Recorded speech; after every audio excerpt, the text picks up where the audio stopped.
여호수아서 9장 1절에서 6절 그리고 27절 말씀을 다 같이 합독하시겠습니다.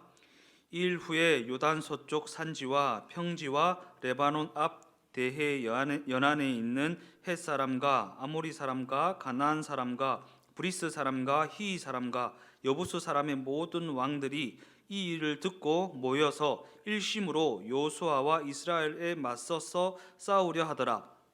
기브온 주민들이 여호수아가 여리고와 아이에 행한 일을 듣고 꾀를 내어 사신의 모양을 꾸미되 헤어진 전대와 헤어지고 찢겨져서 기운 가죽 포도주 부대를 나귀에 싣고 그 발에는 낡아서 기운 신을 신고 낡은 옷을 입고 다 마르고 곰팡이가 난 떡을 준비하고 그들이 길갈 진용으로 가서 여호수아에게 이르러 그와 이스라엘 사람들에게 이르되 우리는 먼 나라에서 왔나이다. 이제 우리와 조약을 맺읍시다 하니 27절입니다. 그날에 여호수아가 그들을 여호와께서 택하신 곳에서 회중을 위하여 여호와의 제단을 위하여 나무를 패며 물을 깃는 자들로 삼았더니 오늘까지 이르니라. 아멘.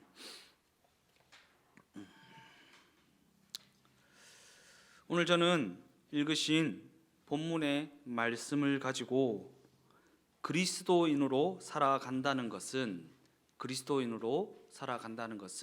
우리가 예수님을 믿는 예수님의 자녀, 하나님의 백성으로 살아간다는 것은 어떠한 의미를 주는 것인가? 그러한 관점에서 오늘 본문이 보도하고 있는 이스라엘 백성들이 기브온 주민과 맺은 평화 조약에 대해서 살펴보고자 하는데, 과연 성경은 이스라엘 공동체가 맺은 그 평화 조약 사건을 통해 우리에게 어떠한 메시지를 주고 있는지 그것에 초점을 맞추어서 본문을 살펴보고자 하는 것입니다. 먼저 우리가 오래간만에 여호수아를 살펴보고 있기 때문에 이해를 돕기 위해 앞부분의 내용을 한번 정리하고 넘어가겠습니다. 이스라엘 백성들은 요단강을 건넜고 첫 번째로 여리고성 전투를 치렀습니다. 다음으로 아이성 전투를 치르게 되었는데 그들은 그 전쟁에서 처참하게 패배를 당하게 됩니다. 그 패배의 원인은 아간이라는 사람이 하나님 앞에 도둑질, 곧 범죄를 하였고 그로 인해 공동체 전체가 몰락하게 되는 그러한 공경에 빠지게 되었다라는 것입니다. 그래서 그들은 그러한 죄를 지은 자들을 찾아서 색출하여서 단죄를 하였고 아골 골짜기라는 곳에 돌 무더기를 쌓아 회개를 의미하는 표적을 남겼습니다. 그로 말미암아 하나님의 인도하심을 다시 회복하게 되었고 그 인도하심으로 말미암아 아이성 전투를 다시 승리로 이끌게 되는 것입니다. 그리고 오늘은 아이성 전투를 치른 직후의 이야기를 다루고 있는 것입니다. 그러한 엄청난 격동의 시간을 통해 가나안 원주민들은 이스라엘 백성들이 행한 그 모든 일들을 모두 다 보고 듣고 알게 되었습니다. 그래서 두려움에 떨게 되었습니다. 그리고 그 두려움은 가나안 원주민 7족속으로 하여금 함께 모여서 다음과 같은 논의를 하게 만듭니다. 이제 어떡할 것이냐? 이제는 우리와 전쟁을 치를 차례다. 저들이 이제 곧 쳐들어올 텐데 우리 각자 전쟁하지 말고 함께 동맹체를 구성하자. 우리가 동맹체를 구성하면 그래도 저들을 이길 수 있지 않겠는가? 쉽게 말하면 가나안 원주민 7족속이 연합군을 조직하게 되었다라는 것입니다. 그런데 그들 중에 기브온이라는 곳에 거주하는 주민이 우리는 빠질란다, 우리는 못하겠다라고 하면서 그 연합군에서 이탈하게 되는 것입니다. 성경 곳곳을 살펴보면 기브온 주민은 가나안 원주민 중에서도 제일 크고 제일 용감하고 제일 수가 많은 그러한 거민으로 묘사되고 있습니다. 따라서 이는 가나안 원주민 연합군에 있어서 주전력이라고 할 수 있는 그러한 주민이 빠지게 되었다는 것입니다. 그렇다면 기브온 주민들은 원주민 연합군에서 이탈을 한 후에 어떠한 일을 꾸미게 되었는가?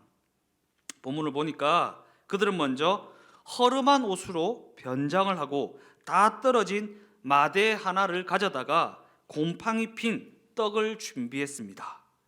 더 나아가 신발도 다 떨어진 것을 신고 이스라엘 백성들 앞에 나아가 투항을 했다라는 것입니다. 즉 우리는 당신들과는 싸울 의사가 전혀 없으니 우리를 이스라엘 공동체의 일원으로 받아 주십시오 라고 하면서 백기를 들었다라는 것입니다. 그런데 이때 이스라엘 백성들이 실수를 하게 됩니다. 그들의 주인 되시는, 그들을 다스리시는, 그들을 인도하시는 하나님께 물어보지도 않고 그들과 평화 조약을 체결해 버렸다라는 것입니다. 이렇게 해서 그들은 이스라엘 공동체의 일원이 되었고 그들 가운데 들어와서 나무를 패고 물을 깃는 허드렛 일을 하는 종으로 살아가게 되는 것입니다.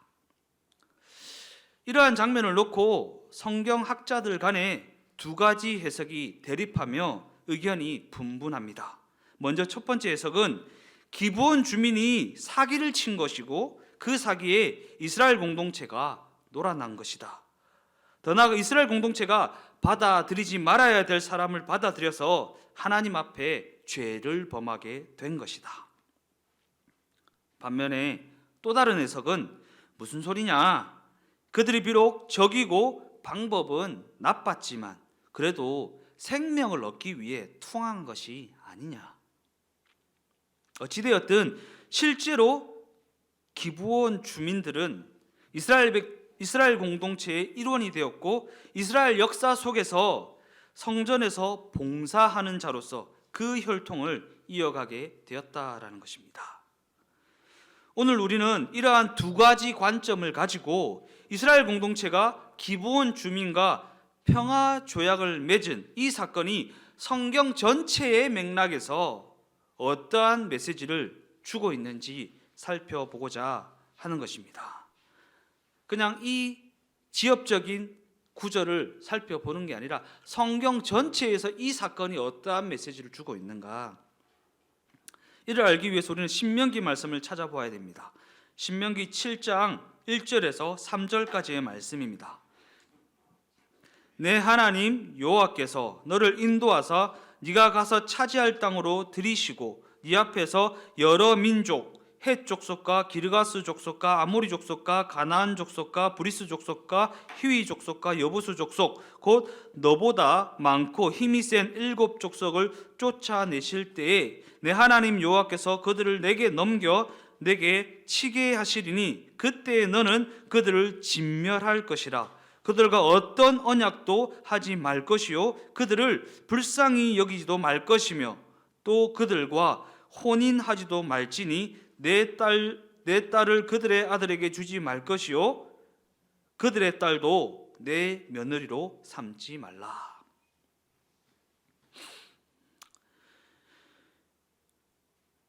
신명기 말씀은 이스라엘 공동체가 가나안 땅에 들어가기 직전에 하나님께서 모세를 통해 주신 말씀입니다. 즉 그들이 가나안 땅에 들어가면 7 원주민을 만나게 될 것인데 그 원주민을 어떻게 대해야 하는지 말씀해 주시고 있다라는 것입니다. 신명기 7장 5절 말씀을 보면 오직 너희가 그들에게 행할 것은 이러하니 그들의 제단을 헐며 주상을 깨뜨리며 아세라 목상을 찍으며 조각한 우상들을 불사를 것이니라. 이는 이스라엘 백성들이 가나안 땅에 들어가게 되면 그 안에 살고 있는 7 족속들을 향해서 조금의 여지도 주어서는 안 된다라고 말씀하시는 장면입니다. 더 나아가 이는 이스라엘 백성들이 가나안 땅에 들어가게 되면 그 안에 살고 있는 7 족속들을 완전히 섬멸하라고 명령하시는 장면이라는 것입니다. 그리고 그렇게 섬멸할 것을 명령하신 이유는 다음과 같습니다. 신명기 7장 4절 말씀입니다. 그가 내 아들을 유혹하여 그가 여호와를 떠나고 다른 신들을 섬기게 함으로 여호와께서 너희에게 진노하사 갑자기 너희를 멸하실 것임이니라. 뭔가 좀 어두운 말씀입니다. 그러나 우리는 이 말씀을 잘 이해해야 합니다. 결코 오해해서는 안 됩니다. 왜냐하면 하나님께서 이스라엘 백성들에게 가나안 땅에 들어가게 되거든 그 7 족속들을 완전히 진멸하라고 명령하신 그 궁극적인 이유와 목적은 가나안 원주민들을 멸절시키고 그들을 진멸하는 데 있는 것이 아니기 때문입니다. 더 나아가 이는 이스라엘 백성들이 가나안이라는 이방 문화 속에 들어가서 그들과 섞여 살면 하나님을 떠날 것이 자명하기 때문에 하나님께서 취하신 조치라는 것입니다. 즉 그렇게까지 극단적으로 말씀하시고 극단적으로 명령하신 그 이유와 목적은 더 넓은 관점으로 바라보아야 한다라는 것입니다. 그런 관점에서 가나안이라는 이방 문화, 곧 가나안이 섬기는 이방신과 가나안이 즐기는 타락한 문화는 너무나도 추악한 것이었다라는 것입니다. 이는 그만큼 우리 인간의 본성이 하나님이 보시기에 그토록 추악한 것을 추구하고 즐기는 죄성이 가득하다라는 것입니다. 겉으로는 안 그런 척 할 뿐이지 그 속에는 믿는 자나 믿지 아니하는 자나 추악한 죄성이 자리 잡고 있다라는 것입니다. 죄의 발동이 걸릴 여지만 있으면 그 즉시 발동이 걸리는 것이 죄에 연약한 우리 인간의 모습이라는 것입니다. 그래서 가만히 두면 자신도 모르는 사이에 가랑비에 옷 젖는 줄 모르는 듯이 그 영혼에 죄의 잡초가 무성해져 버리는 것이 우리 인간의 실상이고 우리 인간의 모습이라는 것입니다. 그러나 우리가 섬기는 하나님은 그 누구보다 우리 인간이란 존재를 너무나도 잘 알고 계시는 분이십니다. 우리가 얼마나 못됐고 얼마나 말을 안 듣고 얼마나 불순종하고 얼마나 죄 짓는 데 전문가인지 하나님께서는 너무나도 잘 알고 계셨다라는 것입니다. 제가 하고 싶은 게 생기고 뭔가 원하는 것이 생기고 해서 생각해 보면 이건 어쩌면 하나님께서 원하시는 것이 아닐지도 모르겠다라는 그러한 것들이 생기면 제가 굉장히 지혜로워지는 것을 깨달았습니다. 어떻게 해서든 그것을 하고야 만다라는 것입니다. 죄 짓는 데는 전문가라는 것입니다.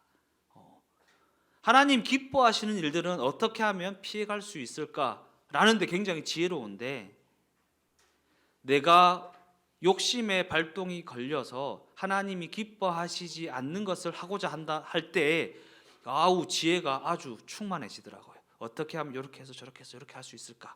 우리 인간의 모습이 그러하다라는 것입니다. 그래서 하나님께서는 이스라엘 공동체가 정복해야 할 가나안의 문화는 우상을 섬기고 죄를 즐기는 하나님이 보시기에 너무나도 죄악된 문화였기 때문에 일체의 여지를 남겨두지 말고 멸절하라는 그러한 명령을 내리셨던 것입니다. 그러나 그럼에도 불구하고 너무나도 분명한 사실은 가나안의 그 문화가 하나님의 백성이라는 이스라엘 공동체에 악영향을 준다고 할지라도 그들을 죽이고 그들을 멸절하는 것이 하나님의 궁극적인 목적은 아니다라는 것입니다. 왜? 그들 또한 하나님께서 창조하신 하나님의 백성이기 때문입니다. 그래서 신명기 20장 10절 말씀은 다음과 같이 기록하고 있습니다. 네가 어떤 성읍으로 나아가서 치려 할 때에는 그 성읍에 먼저 화평을 선언하라. 이 말씀은 이스라엘 공동체가 가나안 땅에 들어가서 전쟁을 해나가는 가운데 그들에게 필요한 구체적인 사안을 말씀해 주시는 장면입니다. 앞에서 살펴보았듯이 신명기 7장에서는 남겨두거나 살려둘 여지가 전혀 없는 것처럼 보였습니다. 그러나 그 부분에 있어서 자세히 설명해 주시는 신명기 20장 10절에 와서는 전쟁을 하려 할 때에 먼저 평화를 선언하라고 그렇게 말씀하시는 것입니다. 신명기 20장 11절 말씀입니다. 그 성읍이 만일 화평하기로 회답하고 너를 향하여 성문을 열거든 그 모든 주민들에게 내게 조공을 바치고 너를 섬기게 할 것이요. 이는 그들이 정복해야 할 대적 곧 가나안 원주민들을 그들에게 조공을 바치는 그들의 종으로 삼으라라는 명령입니다. 그러나 이는 단순히 노예로 삼으라는 차원의 명령이 아니라 그들을 하나님의 백성 곧 하나님의 공동체의 일원으로 받아들이라는 그러한 차원의 명령이라는 것입니다. 그냥 잡아다가 종살이를 시키라는 것이 아니라 이스라엘 백성이라는 영적인 문화를 가진 그 공동체의 일원으로 받아들이라는 명령이라는 것입니다. 왜냐하면 그들이 이스라엘의 종이 된다는 것은 곧 이스라엘을 다스리시는 하나님의 종이 된다는 것을 의미하는 것이기 때문입니다. 단 조건이 하나 있었는데 이는 이스라엘이 화평을 제시했을 때에 그들이 받아들인다는 것을 전제하는 조건입니다. 신명기 20장 12절에서 14절까지의 말씀입니다. 만일 너와 화평하기를 거부하고 너를 대적하며 싸우려 하거든 너는 그 성읍을 애워쌀 것이며 내 하나님 여호와께서 그 성읍을 내 손에 넘기시거든 너는 칼날로 그 안에 남자를 다 쳐 죽이고 너는 오직 여자들과 유아들과 가축들과 성읍 가운데 있는 모든 것을 너를 위하여 탈취물로 삼을 것이며 너는 내 하나님 여호와께서 내게 주신 적군에게서 빼앗은 것을 먹을지니라. 신명기 7장에서는 가나안 원주민 7족속에 대해 매우 가혹했지만 20장에 와서는 뭔가 많이 너그럽습니다. 전쟁을 하기에 앞서 먼저 평화를 선언하고 그들이 그 평화를 받아들이면 그들을 공동체의 일원으로 받아들이고 받아들이지 않거든 그들을 멸절하라는 것입니다. 그런데 여기에 이 사안의 핵심은 그들이 어디에 사는 사람인가라는 부분입니다. 신명기 20장 15절 말씀입니다. 네가 네게서 멀리 떠난 성읍들 곧 이 민족에게서 속하지 아니한 성읍들에게는 이같이 행하려니와. 즉 가나안 땅 심장부에 사는 사람이 아니라 멀리 있는 사람들에게는 주변부에 사는 사람들에게는 조금의 여지를 줄 수 있다는 말씀입니다. 그리고 기브온 주민들이 이 사실을 알고 있었다라는 것입니다. 그래서 그들은 자신의 행색을 멀리서 온 사람들처럼 변장을 했던 것이고 그렇게 해서라도 이스라엘 공동체의 일원이 되어서 생명을 부지하고자 했다라는 것입니다. 이는 우리에게 어떠한 메시지를 주고 있는 것인가? 왜 가나안 심장부 7족속은 여지없이 다 죽이게 하시고 멀리 있는 주민들에게는 평화를 먼저 선언하고 그들이 수용하면 받아들이고 그렇지 않으면 진멸하라고 이렇게 여지를 주셨던 것일까? 이 말씀은 하나의 비유입니다. 왜냐하면 가나안에서의 삶은 그리스도 안에서 살아가는 성도들의 인격적인 삶을 의미하는 것이기 때문입니다. 그러한 관점에서 이와 같은 비유로 설명하는 말씀은 신약 성경에서도 찾아볼 수 있습니다. 고린도후서 6장 14절 말씀을 다 같이 한번 읽어보겠습니다. 너는 믿지 않는 자와 멍에를 함께 매지 말라. 의와 불법이 어찌 함께하며 빛과 어둠이 어찌 사귀겠는가. 믿는 자는 믿지 않는 자와 멍에를 함께 매면 안 된다는 말씀으로 이 말씀을 봐도 조금의 여지도 없는 것 같습니다. 멍에는 소 2마리가 한 방향으로 행하며 일을 하기 위한 것으로 소 2마리가 한 멍에를 매게 되면 각자 뜻하는 방향으로 갈 수가 없습니다. 서로 묶여서 같은 방향으로 갈 수밖에 없기 때문입니다. 그러기에 믿는 자와 믿지 않는 자가 멍에를 함께 매지 말라는 것은 믿는 자와 믿지 않는 자가 운명을 같이 하는 일로 묶여서는 안 된다라는 말씀입니다. 그러한 관점에서 운명을 같이 하는 대표적인 경우는 남녀가 결혼을 하거나 누군가와 동업을 하여 일을 하는 경우입니다. 그리고 이 경우 믿지 않는 자와 그와 같이 함께 멍에를 맸다가 엄청난 고통을 당하는 경우가 너무나도 많이 있다라는 것입니다. 시작할 때는 모두가 다 이렇게 말합니다. 이 사람은 예수만 안 믿을 뿐이지 법 없이도 살 정도로 좋은 사람이다.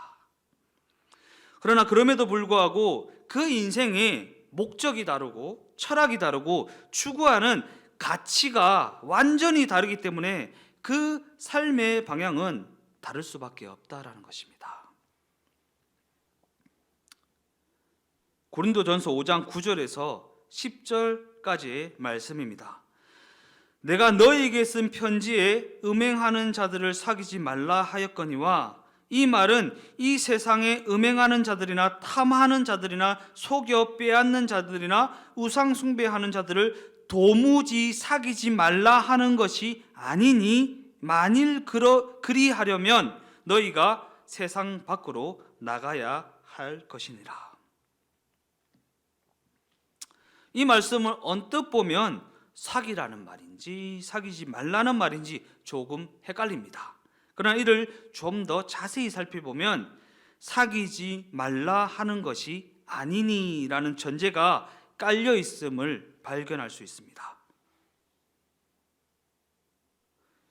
즉, 이 말씀은 우리 그리스도인들이 죄 많은 이 세상에 발을 딛고 살아가고 있기 때문에 믿지 않는 사람들과 함께 섞여서 살 수밖에 없다는 것을 말해주는 말씀입니다.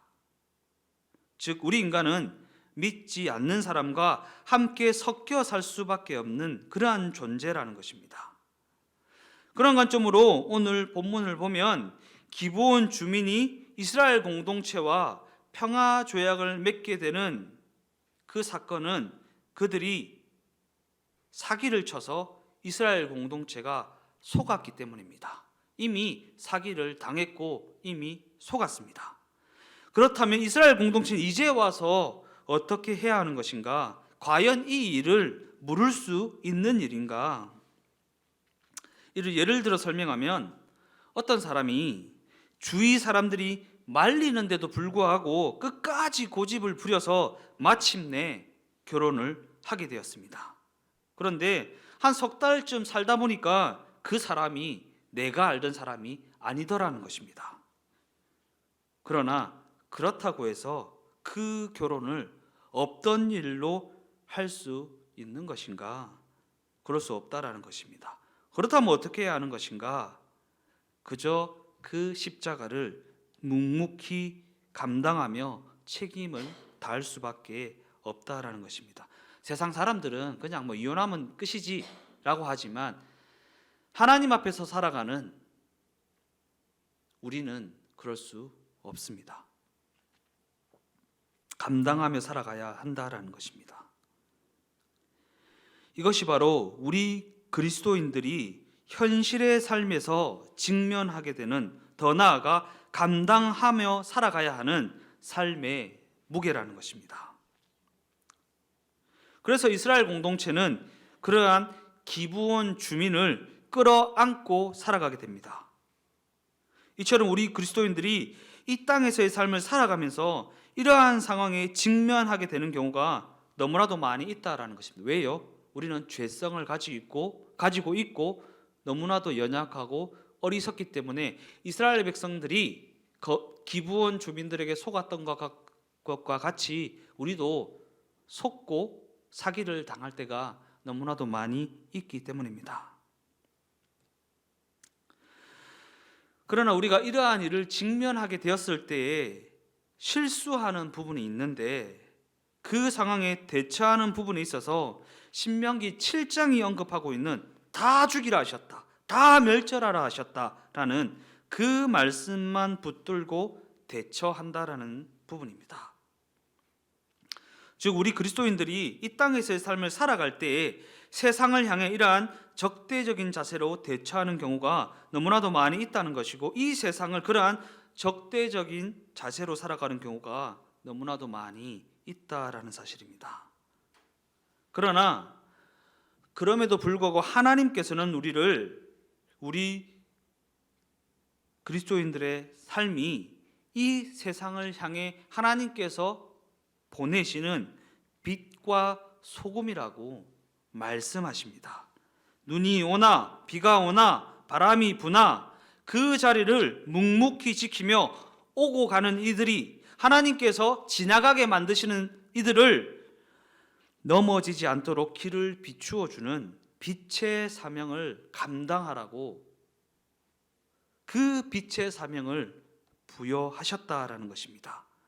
더 나아가 소금은 무엇입니까?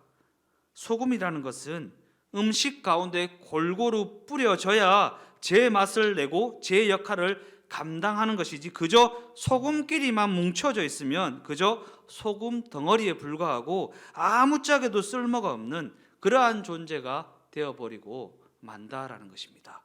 빛은 오고 가는 사람들의 발걸음을 비추어 주어야 하는 것이고, 소금은 음식 가운데 뿌려져서 제 맛을 내고 제 역할을 감당해야 한다라는 것입니다.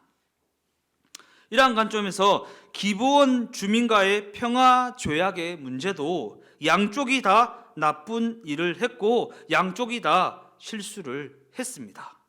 그런데 이제 와서 이것을 엎을 수가 없다면 그것을 안고 가는 것이 그리스도인이 감당해야 할 삶의 무게이고 삶의 책임이라는 것입니다.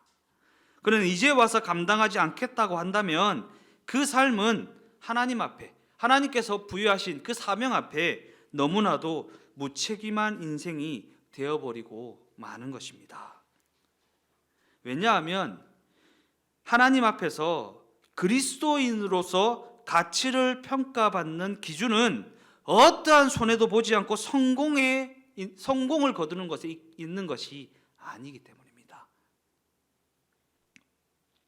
각자의 삶에 주어진 십자가의 짐을 지고 그 인생에 부여된 그 십자가의 사명, 빛과 소금의 사명을 얼마나 감당하며 살아냈는가, 그 기준이 바로 하나님께서 우리를 평가하시는 기준이기 때문입니다. 손해보지 않고 부자가 되고 성공에 이르고 높아지는 것이 하나님께서 우리를 평가하는 기준이 아니라 얼마나 빛과 소금의 사명을 성실하게 잘 감당하였는가가 하나님께서 우리를 평가하시는, 우리를 채점하시는 기준이라는 것입니다. 그러기에 우리는 각자에게 주어진 삶의 현장에서 어떠한 손해가 따른다 할지라도 묵묵히 빛으로 존재하고 소금으로서의 역할을 감당해 나가는 그러한 사명의 삶을 살아내야 하는 것입니다. 때로는 너무나도 고단하고 때로는 너무나도 지루한 삶의 현장이지만 그럼에도 불구하고 그 자리를 성실히 지키며 묵묵히 빛과 소금으로 존재하는 것, 그것이 바로 우리 그리스도인들의 삶의 이유이고 우리를 향한 하나님의 뜻이라는 것입니다. 결론적으로 이스라엘 공동체가 기브온 주민과 맺은 평화 조약의 사건은 이와 같은 의미를 담고 있는 것입니다. 즉 하나님께서는 우리에게 그러한 그들을 끌어안고 그러한 삶을 묵묵히 감당하며 살아가라고 그렇게 말씀하고 계시는 것입니다. 그러므로 이 세상 사람들과 대립각을 세우지 마십시오. 혹시 주위에 믿지 않는 이웃이나 친족이 있다면 그들에게 의도적으로 더 친절을 베푸십시오. 그래서 어떻게 그들이 나와의 관계를 통해 길이요 진리요 생명 되신 예수님을 보게 할 수 있을까 고민하고 그 일에 초점을 맞추고 살아가는 그리스도인의 사명의 삶을 살아내시기 바랍니다.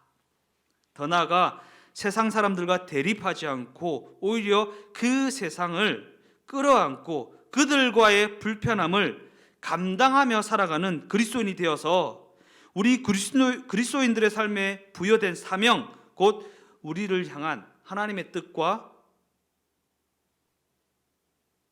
계획하심을 분명히 알아 그 뜻을 감당하며 살아가는 참 그리스도인으로 존재하는, 빛과 소금으로 그저 존재하는 우리 모두의 삶이 다 되어지시기를 예수님의 이름으로 축원드립니다.